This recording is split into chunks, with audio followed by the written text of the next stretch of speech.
അതെ. ചിലർ പറയും എൻ്റെ ആത്മനിർവൃത്തിക്കാണ് ഞാനിത് ചെയ്യുന്നത്, പ്രേക്ഷകരാരും കേൾക്കണ്ട എന്നൊക്കെയുള്ള വാദങ്ങൾ വെക്കുന്ന ആൾക്കാരെ ഞാൻ കണ്ടിട്ടുണ്ട്.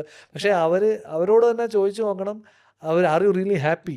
ഉം. അവരായിരിക്കില്ല, അവർ ഫ്രസ്ട്രേറ്റഡ് ആയിരിക്കും. അവർ പറയും ഞാൻ ഹാപ്പിയാണ്, എൻ്റെ ആരെ കേൾപ്പിക്കാനൊന്നും ഉദ്ദേശിച്ചിട്ടില്ല എന്നൊക്കെ പറയുമെങ്കിലും അവർക്കുമൊക്കെ ആഗ്രഹം കാണും പുറത്തേക്ക് True, ആർട്ട് വരണം. true.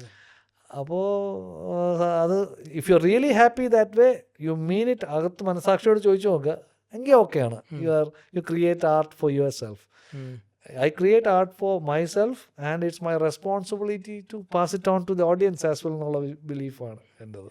എനിക്ക് വേണ്ടിയാണ്, ഞാൻ എൻ്റെ എക്സ്പ്രഷന് വേണ്ടിയാണ് ഞാൻ ചെയ്യുന്നത്. പക്ഷേ അത് മുറിയിൽ അടച്ച് എൻ്റെ സിസ്റ്റത്തിൽ അടഞ്ഞു പോകരുതെന്നുള്ള ആഗ്രഹം എനിക്കുണ്ടാകും. അത് അതെ. പ്രേക്ഷകരിലേക്ക് കൊടുക്കാനുള്ള ബാധ്യതയും നമുക്കുണ്ട് എന്നുള്ളതാണ്. അവരുടെ ജീവിതവും എൻലൈറ്റൻ, നമ്മുടെ മ്യൂസിക് കൊണ്ട് ഒരു പ്രയോജനം വരുന്നെങ്കിൽ അതിന് നമുക്ക് ആ ഉത്തരവാദിത്വം ഉണ്ടെന്നുള്ള വിശ്വാസം എനിക്കുണ്ട്. ഉം.